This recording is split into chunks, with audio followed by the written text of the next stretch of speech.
hata Dodoma Jiji imewakata shombo wachambuzi walioamini kwamba Dodoma Jiji ni tawi la Yanga. Kumbe maskini ya Mungu, Dodoma ilikuwa inacheza kwa makosa nafungwa, na jana Dodoma ikaisoma Yanga ikacheza kwa discipline nzuri ikaifunga Yanga. Why not? Ni issue nomo kutokea. Unajua hapa ndo naanza kupima uelewa wa wachambuzi na wadau wa soka Tanzania. Wanaamini Simba na Yanga zinapaswa kushinda tu. Sahihi. Ni mambo ya kijinga. Barcelona msimu huu ni bingwa la Liga de Santander, imefungwa na Osasuna. Sasa kumbe Barcelona simefungwa ile. Why not kwa Yanga? Sasa shida iko wapi?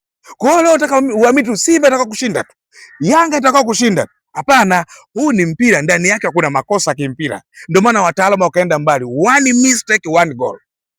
Ndio maana lisa mpira, kuna siku itakatoka hata wewe nyumbani kwako umeamka huko Fyongo, Baka kafungwa, Arsenal huyu mwenyewe yuko juu pale kafungwa. Uongo kweli?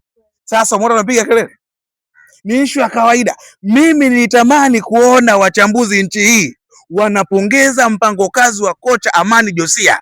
Mimi chuma nampongeza kocha Amani Josia, ameisoma Yanga ina madhaifu gani. Kumbe hawa wakiwa na mpira tulikuwa pokonya kwenye transition wana makosa, twende tukawashone. Amefanya sabu zake nzuri, si ndio?